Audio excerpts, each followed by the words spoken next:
والعاقبة للمتقين الصلاة والسلام على رسول الله أما بعد فأعوذ بالله من الشيطان الرجيم بسم الله الرحمن الرحيم وقال الذي عنده علم من الكتاب أنا آتيك قبل أن يرتد إليك طرفك صدق الله العظيم اللهم نور قلوبنا بالقرآن وزين أخلاقنا بالقرآن وادخلنا الجنة بالقرآن ونجنا من النار بالقرآن قال الله تبارك وتعالى في شان حبيبه مخبرا وآمرا إن الله وملائكته يصلون على النبي يا أيها الذين آمنوا صلوا عليه وسلموا تسليما مل کے پڑھیے الصلاۃ والسلام علیک یا سیدی یا رسول اللہ وعلى آلك وصحابك يا سيدي يا حبيب الله الصلاة والسلام عليك يا سيدي يا راحة العاشقين وعلى آلك وصحابك يا سيدي يا خاتم النبيين اللهم صل على سيدنا محمد وعلى آل سيدنا محمد معدن الجود والکرم وعلى آلہ وصحبہ وبارک وسلم۔ اللہ تعالیٰ کی حمد و ثنا کے بعد تمام تعریف و توصیف اللہ جل وعلا کے لیے جو خالق کائنات بھی ہے، مالک شہجہات بھی، اللہ کے پیارے امت کے سہارے، رب کے محبوب دانائے غیوب، مالک رقاب امم، فخر عرب و جم، والی کون و مکان، سیاہ لا مکان، سید انس و جان، سرور لالا رخاں، معصوم آمنہ احمد مجتبی جناب حضرت محمد مصطفیٰ صلی اللہ علیہ وآلہ وسلم کی بارگاہ میں ہدیہ نذرانہ عقیدت پیش کرنے کے بعد عالی مرتبت قابل صد احترام محترم عظیم سامعین السلام علیکم ورحمۃ اللہ۔ حضرت امام شافعی رحمۃ اللہ علیہ کے پاس ایک عورت ایک مسئلہ پوچھنے آئی۔ اس نے کہا حضرت ایک مسئلہ بتائیں، میں سود کاٹتی ہوں اور چاند کی روشنی ہوتی ہے اور اس روشنی میں بھی میں سود کاٹ لیتی ہوں اور میں اس سود کو بازار میں اکٹھا بیچ دیتی ہوں، مجھے مسئلہ بتائیں کیا رات والا الگ بیچوں یا صبح والا الگ بیچوں؟ دکھنے میں کوئی زیادہ فرق محسوس نہیں ہوتا۔ حضرت امام شافعی رحمۃ اللہ تعالی علیہ نے جب مسئلہ سنا تو حیران ہو گئے۔ یہ عورت یہ مسئلہ پوچھنے آئی اور آپ نے اس کو مسئلہ بتایا، فرمانے لگے کہ رات والا سود جو بناتی ہو وہ الگ بیچنا ہے، صبح والا جو کاٹتی ہو وہ الگ بیچنا ہے۔ جب وہ عورت واپس اپنے گھر گئی تو اپنے بیٹے کو بلایا، فرمایا دیکھو بیٹا یہ خاتون کہاں سے آئی ہے؟ تو بیٹا پیچھے گیا، دیکھا وہ حضرت بشر حافی رحمۃ اللہ علیہ کے گھر میں داخل ہوئی۔ جن کے گھر والوں کا یہ مقام ہے، حضرت بشر حافی کا کیا مقام ہوگا؟ سیدی اعلیٰ حضرت امام الشاہ احمد رضا خان فاضل بریلوی رحمۃ اللہ تعالی علیہ، آپ کو کسی نے دعوت پہ بلایا اور شوربہ بنایا، شوربہ بڑا لذیذ تھا، تو سیدی اعلیٰ حضرت نے اس کو پینا چاہا تو گھر والوں سے اجازت مانگی، کہا اگر اجازت ہو تو ہم اس کو پی لیں۔ گھر والوں نے کہا حضرت ہم نے آپ کے لیے بنایا ہے اور آپ کھائیں یا پئیں یہ آپ کی مرضی ہے۔ فرمانے لگے نہیں، اصل میں آپ نے یہ جو سالن بنایا ہے شوربے کا یہ کھانے کے لیے بنایا ہے تاکہ اسے روٹی کھائی جائے۔ اب اگر جب میں اس کو پیوں گا تو شریعت یہ کہتی ہے کہ مجھے آپ سے اجازت لینا پڑے گی۔ یہ ہے شریعت اور یہ ہے طریقت جو ہمیں ہماری اسلاف نے سکھائی ہے۔ صاحبو، ہمیں طریقت ایک ایسا راستہ بتاتی ہے جس کی وجہ سے ہم صراط مستقیم پہ چلتے ہیں، اور ہم تو بڑے مان سے کہتے ہیں نا پیر طریقت راہبر شریعت۔ شاید کو پیر صاحب کو شریعت کے مسائل کا ہی پتہ نہ ہو، ہم اسے راہبر شریعت کا نام دے دیتے ہیں۔ مجھے آتے ہوئے بزرگوں نے عالم نبیر اور فاضل جلیل کے لقب سے نوازا، اللہ ان کو جزا عطا فرمائے، اور میں دل ہی دل میں سوچ رہا تھا کہ میں اس قابل تو بھی نہیں ہوں، تو یہ مجھے نواز رہے ہیں، لیکن بات کو سمجھنا چاہیے کہ ہم عزت بھی اسے دیں جو عزت کے لائق ہو۔ ہمارے ہاں مشہور ہے، جس پیر کا تویز زیادہ چلتا ہے ہم ہاتھ اس کے زیادہ چومتے ہیں۔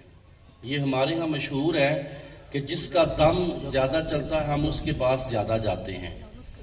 یہ ہماری ہی کہانی ہے ہمارے معاشرے میں کہ ہم پیر کو کرامت دے کر اس کے ہاتھ پہ بیعت کرتے ہیں کہ اس کی کرامت نظر آئے۔ وہ ایک شخص تھا تو ایک اللہ کے ولی کے پاس گیا، اس نے کئی سال وہاں گزارے، تو کئی سال گزارنے کے بعد اس نے اجازت مانگی کہ حضرت بیعت ہونے آیا تھا لیکن اب بیعت نہیں ہوں گا، میں جا رہا ہوں۔ فرمانے لگے خیریت؟ اس نے کہا میں نے کرامت ہی کوئی نہیں دیکھی۔ آپ نے فرمایا کتنے سال رہے ہو؟ اس نے کہا میں اتنے سال رہا ہوں۔ آپ نے فرمایا اتنے سالوں میں کوئی ایسا کام دیکھا ہو جو غیر شرعی ہو؟ اس نے کہا جی وہ تو میں نے کوئی نہیں دیکھا۔ فرمایا ہماری سب سے بڑی کرامت یہی ہے، ہم کوئی کام شریعت کے خلاف نہیں کرتے۔ میرے بھائیوں، شریعت کا ایک معیار ہوتا ہے، پھر اس کے ساتھ جو جڑی ہوئی نسبت ہوتی ہے اس کا مقام اپنا ہوتا ہے۔ اور قرآن پاک کی ایک آیت ہے وَقَلْبُهُمْ بَاسِطٌ ذِرَاعَيْهِ بِالْوَسِيلِ، اللہ فرماتا ہے وہ کتا غار کے دانوں دونوں بازو پھیلائے بیٹھا ہے۔ اب لفظوں کو سمجھیے گا ذرا، ہم جن پیروں کو عزت دیتے ہیں اگر وہ عزت کے لائق ہوں تو ان کا مقام کیا ہوتا ہے۔ اللہ تعالیٰ نے کتے کا ذکر کیا، کیا کیا کہ وہ دونوں بازو غار کے دانوں پھیلائے بیٹھا ہے۔ اب کتے کے بیٹھنے کا انداز قرآن میں بیان کیا جا رہا ہے، یہ کیا تبلیغ ہے، کیا درس ہے، کیا حکمت ہے؟ اللہ یہ بات سمجھانا چاہ رہا ہے لوگوں جو اللہ والوں کے سنگ جڑ جائے وہ ذات کا کتا بھی ہو تو قابل تعریف ہوتا ہے۔ نعرہ تکبیر، نعرہ رسالت، نعرہ تحقیق، نعرہ حیدری، نعرہ غوثیہ، تاجدار ختم نبوت۔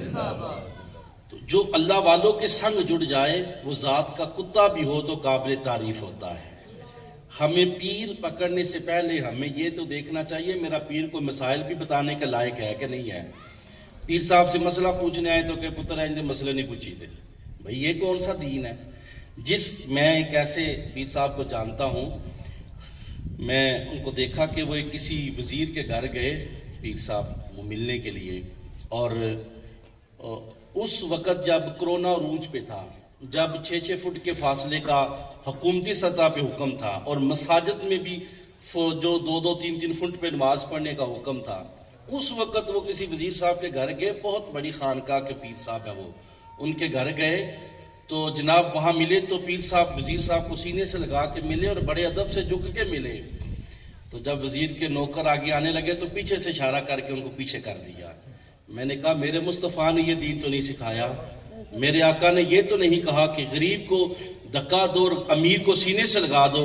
یار میرے مصطفیٰ کریم صلی اللہ علیہ وآلہ وسلم نے جس صف میں ابو بکر عمر کو کھڑا کیا وہاں حضرت بلال حبشی کو بھی کھڑا کیا۔ ایک ہی صف میں کھڑے ہیں محمود و ایاز، نہ بندہ رہا نہ بندہ نواز۔ میرے بھائیوں ہمیں یہ سمجھنا چاہیے لوگوں کی شان اگر اللہ قرآن میں بیان فرماتا ہے یہ بڑے مقام والے لوگ ہیں۔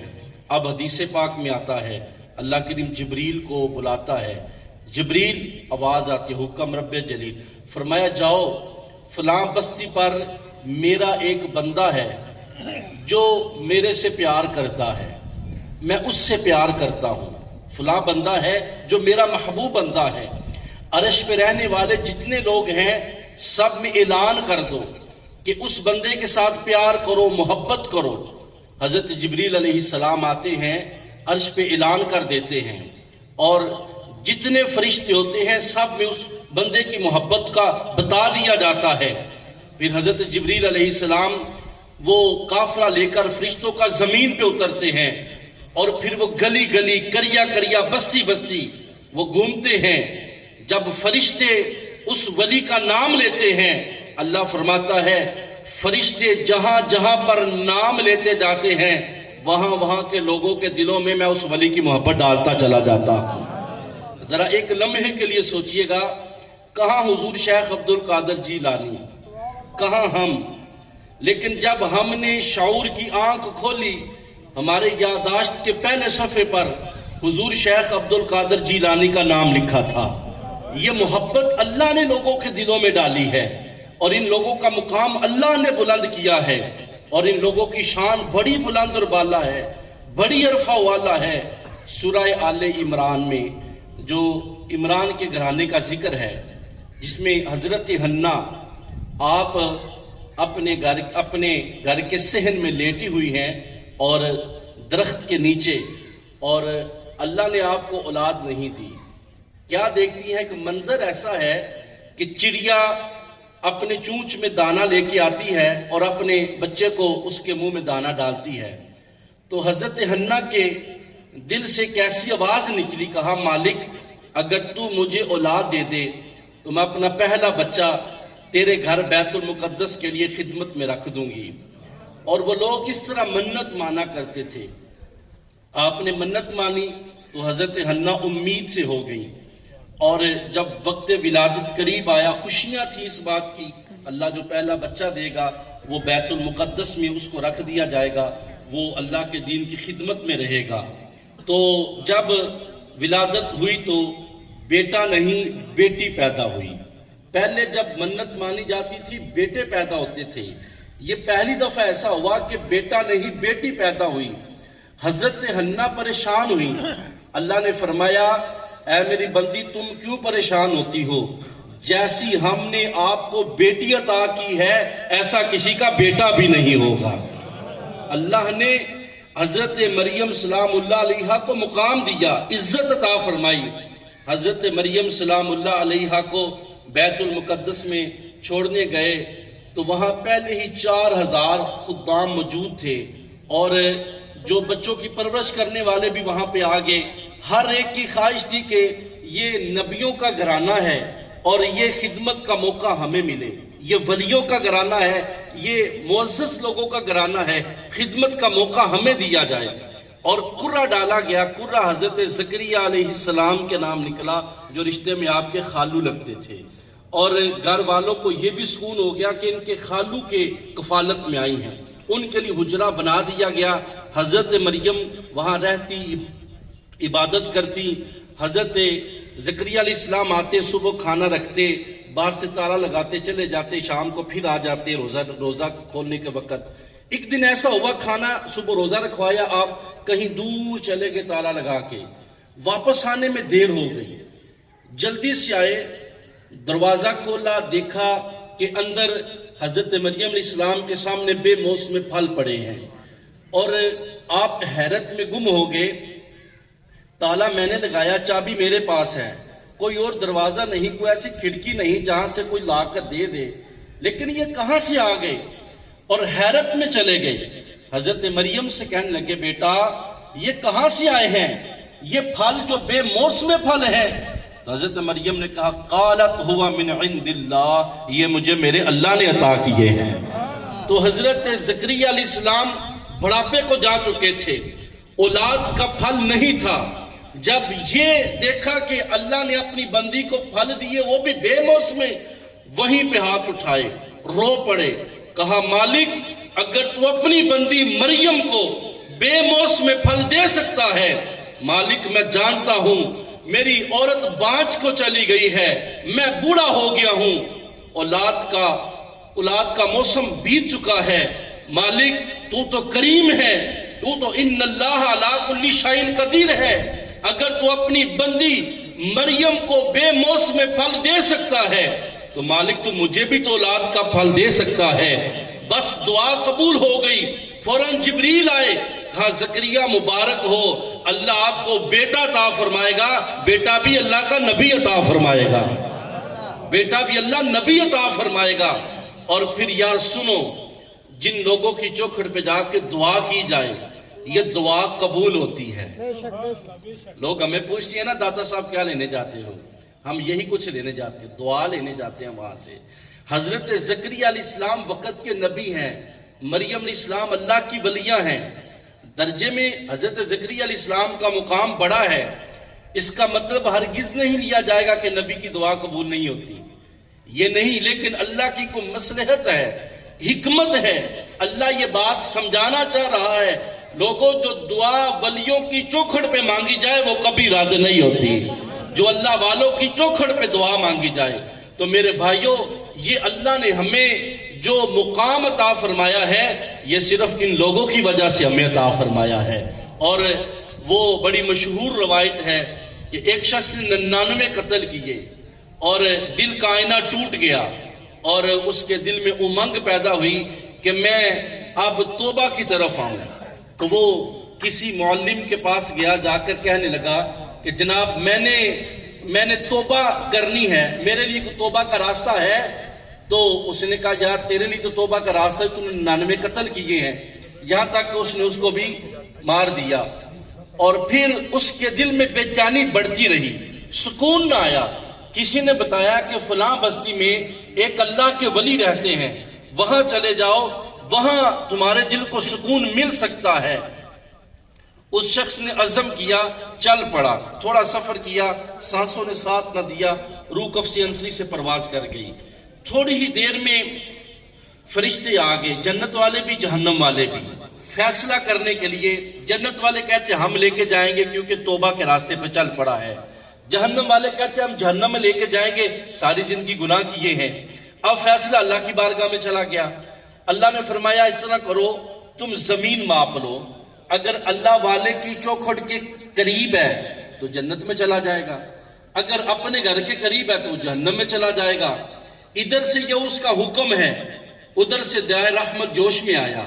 فرمایا زمین پیچھے سے پھیل جا, آگے سے سکڑ جا. جب فرشتوں نے پیمائش کی, وہ اللہ کے ولی کے گھر کے قریب پایا گیا, وہ جنت میں چلا گیا. ذرا ایک لمحے کے لیے سوچئے گا, اگر کوئی اللہ کے ولی کی چوکھٹ پہ نہیں چوکھٹ کے قریب مر جائے, اللہ اس کو بھی جہنم میں لے کے نہیں جاتا جس کی زندگی اللہ کی اللہ والوں کی غلامی میں گزر جائے, جس کی زندگی اللہ والوں کی جو خدمت کرتے گزر جائے. اللہ ان کو کتنی عزتیں کتنے مقام عطا فرمائے گا. صاحبو یہی بات سمجھانا چاہ رہا ہوں کہ جو اللہ والے ہوتے ہیں ان کی بڑی شان ہوتی ہے, ان کا بڑا مقام ہے, اللہ نے ان کو بڑی شانیں عطا فرمائی ہیں. لیکن آج ہمیں یہ بات سوچنی چاہیے جن کے پاس ہم جاتے ہیں کیا وہ راہبر شریعت ہیں, کیا وہ پیر طریقت ہیں جن کے پاس ہم جاتے ہیں؟ صاحبو جانے سے پہلے یہ بات ہمیں سوچ لینی چاہیے. نبی کریم صلی اللہ علیہ وآلہ وسلم فرماتے ہیں اگر کوئی شخص میری سنت کا تارک ہے, وہ ہوا میں اڑتا ہوا بھی نظر آئے, وہ ولی نہیں ہو سکتا. یہ نبی کائنات صلی اللہ علیہ وآلہ وسلم نے فرمایا ہے. صاحبو پہلی بات یہ ہے, ہم پیر طریقت راہبر شریعت تو ضرور لگاتے ہیں, لیکن ہمیں یہ سوچنا چاہیے یہ جن صاحب کو ہم یہ مقام دے رہے ہیں یہ اس چیز کے جو عزت کے قابل بھی ہیں کہ نہیں ہیں. بڑے ایسے لوگ ہیں جن کو فقہی مسائل کا نہیں پتا, وہ پیر طریقت بنے ہوئے ہیں. بڑے لوگ ایسے ہیں جن کے پاس لوگ جا کے دم درود کرواتے ہیں. اور ہمارے معاشرے میں بالخصوص یہ معاملہ چلا ہوا ہے, جس کی داڑھی نہیں وہ بھی پیر بنا ہوا ہے. بے داڑھی کو ہم ولی مان لیتے ہیں, اور اس کے نعرے لگانے والے بھی بڑے مضبوط لوگ ہیں, ان کو کوئی جا کے منع کرے وہ منع ہی نہیں ہوتے, آگے سے لڑنا شروع کر دیتے ہیں. بات یہ ہے کہ اپنے ایمان کو بچائیں, جو اللہ اور اس کے رسول کا فرمان ہے اس فرمان کے مطابق آپ عمل کریں.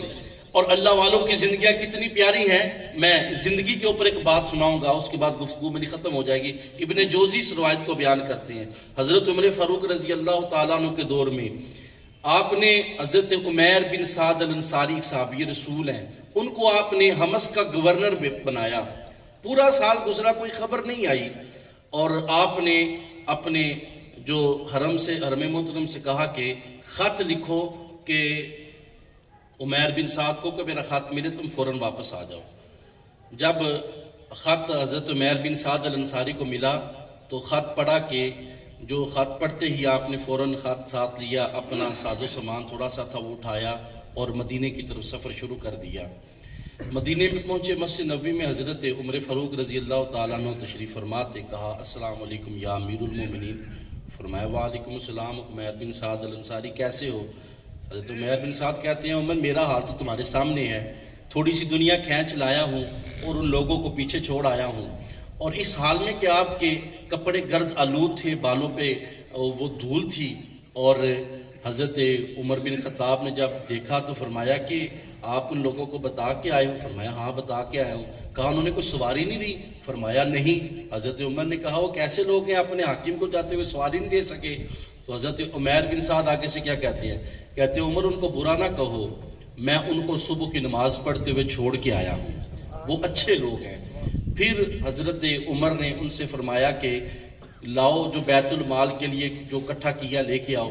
تو حضرت عمیر بن سعد انصاری کہتے ہیں عمر میں وہاں پر گیا، میں نے لوگوں سے بات کی، اکٹھا کیا صاحب استطاعت لوگوں کو، میں نے ان کو بتایا کہ بیت المال کے لیے کچھ فنڈ دیں، انہوں نے جمع کروایا. وہاں کے غربا جو یتیم لوگ تھے میں نے وہاں پہ بانٹ دیا، اگر بچتے تو میں بیت المال کے لیے بھی لے آتا. حضرت عمر فاروق نے دوبارہ حضرت عمیر بن سعد کو حمص کا گورنر بنانے کے لیے کہا، تو آپ نے رخصت لے لی کہ اب مجھے کچھ اللہ کے لیے کرنے دیں. مدینے سے کچھ دور آپ کا گھر تھا، آپ وہاں پہ چلے گئے.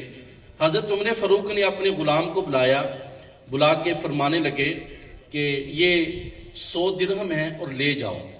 حضرت عمیر بن سعد کے گھر لے جاؤ اور گھر جا کر اگر گھر میں حالات ٹھیک دیکھو تو کوئی بات نہیں، واپس آ جانا. اگر گھر میں فاقے دیکھو تو یہ 100 درہم کی تھیلی میری طرف سے تحفے میں پیش کر دینا.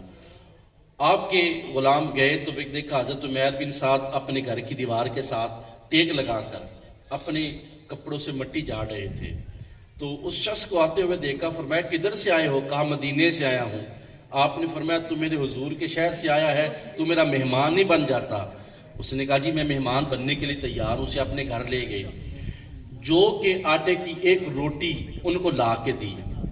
دوسرے دن پھر ایک روٹی لائی گئی، تیسرے دن پھر ایک روٹی لائی گئی. جب روٹی کھا لی تو پھر آپ اس مہمان کے پاس آ کے فرمانے لگے تم مجھ سے اجازت نہیں لے لیتے؟ میرے گھر میں 3 روٹیوں کا آٹا تھا، میں نے تیری خدمت کے لیے پیش کر دیا. تم حضور کے شہر سے آئے ہو، کہیں تمہاری مہمان نوازی میں کمی ہو گئی تو کہیں حضور مجھ سے ناراض نہ ہو جائیں، تم رخصت لے لو. اتنے میں انہوں نے 100 درہم کی تھیلی نکال کے ان کو حضرت عمر کی طرف سے تحفے میں پیش کر دی. آپ نے کہا کہ مجھے پیسوں کی ضرورت نہیں، مجھے درہم کی ضرورت نہیں ہے، یہاں تک کہ مجھے میرے پاس رکھنے کے لیے بھی کچھ بھی نہیں ہے. تو آپ کی گھر والی نے کہا رکھ لیجئے، ہم بھی تو کئی دنوں سے گھر میں بھوکے بیٹھے ہیں. تو اس نے آپ فرمانے کہ میرے پاس رکھنے کے لیے کچھ نہیں. انہوں نے اپنے دوپٹے کو نیچے سے تھوڑا سا پھاڑ کر دیا، کہا اس میں رکھ لیں. آپ نے پکڑا، 100 درہم اس میں رکھے، باہر نکل گئے اور لوگوں میں تقسیم کرنا شروع کر دیا. گھر والے اس انتظار میں تھے کہ گھر میں آئیں گے کچھ دیں گے. اب غلام اس انتظار میں تھا، بانٹنے گئے میں بھی غریب آدمی، مجھے بھی کچھ دے دیں گے. آپ اس حالت میں واپس آئے کہ آپ نے سارے درہم جو تھے وہ بانٹ چکے تھے. واپس اس حال میں آئے کہ دونوں ہاتھ خالی تھے. اور وہ شخص جب واپس پلٹا تو حضرت عمر نے ان سے ساری بات پوچھی. پھر حضرت عمیر کو پھر انہوں نے مدینے بلایا. حضرت عمیر مدینے آئے تو حضرت عمر نے کہا عمیر بتاؤ وہ جو 100 درہم دیے تھے کہاں خرچ کیے ہیں؟ حضرت عمیر کہتے ہیں عمر میرا اور اللہ کا مسئلہ ہے، آپ کیوں پوچھتے ہیں؟ اب میرے اللہ کا مسئلہ ہے، اللہ بیچ میں رہنے دے. حضرت عمر فرماتے ہیں کہ اے عمیر مجھے پتا ہے، لیکن میں بھی آپ کو اللہ کا واسطہ دیتا ہوں، ہمیں بتا دو، وہ ہمیں بھی سمجھ آ جائے گی. کتنا پیار تھا، کتنی محبت تھی آپس میں. تو حضرت عمیر کہتے ہیں اگر آپ وقت کے امیر المومنین نہ ہوتے تو میں آپ کو کبھی یہ بات نہ بتاتا. میں گھر سے باہر نکلا، میرے محلے میں جتنے غریب تھے، جتنے مسکین تھے، میں نے سب میں تقسیم کر دی، میرے پاس کچھ نہیں. آپ نے اعلان کر کے فرمایا کہ حضرت عمیر کو کچھ من گندم جوڑے کچھ ساز و سامان تحفے میں دیا جائے. آپ نے انکار کر دیا لینے سے. فرماتے ہیں میں چند جو چھوڑ کے آؤں گھر میں، کچھ دن میرے گھر میں گزر جائیں گے، آگے اللہ مجھے اور دے دے گا، مجھے کوئی پرواہ نہیں، بس مجھے نہیں چاہیے. تو ہاں کپڑے مجھے دے دو، میرے محلے میں ایک بیوہ رہتی ہے، اس کے بچے ہیں، ان کے پاس کپڑے نہیں پہننے کے لیے، میں ان کو دے دوں گا. آپ کپڑے لے کے گھر آئے اور ان بچوں کو دے دیے. تھوڑی دیر گزری، حضرت عمیر کا انتقال ہو گیا اور حضرت عمر فاروق مدینے سے پیدل چل کے حضرت عمیر کے گھر پیدل چل کے آئے. اور آپ کی جو غسل کفن کے بعد آپ کی جب چارپائی اٹھائی تو آپ کو اٹھا کر جب مدینے شریف لے کر پیدل گئے تو بڑے صحابہ نے کہا سواری لے لیا، آپ نے سواری نہیں لی. آپ کو تدفین کرنے کے بعد جب آپ کو واپس آ رہے تھے تو صحابہ سے فرمایا صحابہ اپنی اپنی خواہش کا اظہار کرو. کسی نے کہا حضور میرے پاس اتنی طاقت ہو جتنے حاجی آتے ہیں میں آب زمزم کے کنویں سے پانی نکال کے سب کو پلاتا رہوں. کسی نے کہا کہ میرے پاس اتنی طاقت ہو، میرے پاس اتنا مال ہو کہ میں لوگوں کو صدقہ کرتا رہوں. ہر کسی نے اپنی خواہش کا اظہار کیا. کسی نے پوچھا حضرت عمر سے حضور آپ اپنی رائے بتائیں. فرمانے لگے ہاں اللہ مجھے عمیر بن سعد انصاری جیسے لوگ دے دے، میں ان کو لوگوں کی خدمت کے لیے وقف کر دوں. یار ہمارے اسلاف کی تو زندگیاں ایسی گزری ہیں، انہوں نے ساری زندگی اللہ کو راضی کرنے میں لگا دی ہے، ساری زندگی اللہ اور اس کے رسول کو راضی کرنے میں لگا دی ہے. یہ کیسا ماحول برپا ہو گیا ہے. آج محفل میں وہ پیر زیر صدارت ہوتا ہے جس کی داڑھی بھی پوری نہیں ہے، اور پھر اس محفل میں امام صاحب کو، خطیب صاحب کو کہا جاتا ہے کہ ولی کی شان پہ بیان کریں. اب پیر صاحب کیا کہیں کہ اس ولی کے سنگ جڑو گے تو جنت میں چلے جاؤ گے. اب کیا کیا جائے؟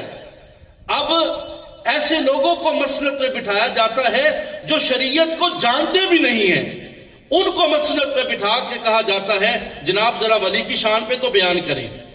تو مولوی صاحب کیا کہیں؟ اب یہ پیر صاحب بڑے مقام کے بندے ہیں، یہ پیر صاحب وقت کے غوث ہیں.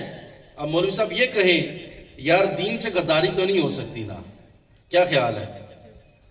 چائے کی پیالی پہ دین تو نہیں بیچا جا سکتا. خدا کی قسم یہ چند روپے جو ہیں یہ تھوڑی دیر آگے جائیں گے، یہ ختم ہو جائیں گے، لیکن جو اللہ اور اس کے رسول سے وفا ہے یہ قیامت کے دن بھی قائم رہے گی. یہ قبر میں بھی کام آئے گی، یہ حشر میں بھی کام آئے گی. لیکن صاحبو اپنے آپ کو بدلیں، کبھی بھی کسی کو کرامت دے کے کسی کی بیعت نہ کریں. اس کی دیکھیں یہاں سے دین خالص ملتا ہے، اگر سودا خالص ہے تو پھر بک جائیے. اس لیے کہ جو خالص سودا دے کے بکتے ہیں وہ پھر کبھی بھی پریشان نہیں ہوتے، کبھی بھی پھر وہ راستے سے ہٹتے نہیں ہیں، وہ راہ راست پہ رہتے ہیں، صراط مستقیم پہ رہتے ہیں.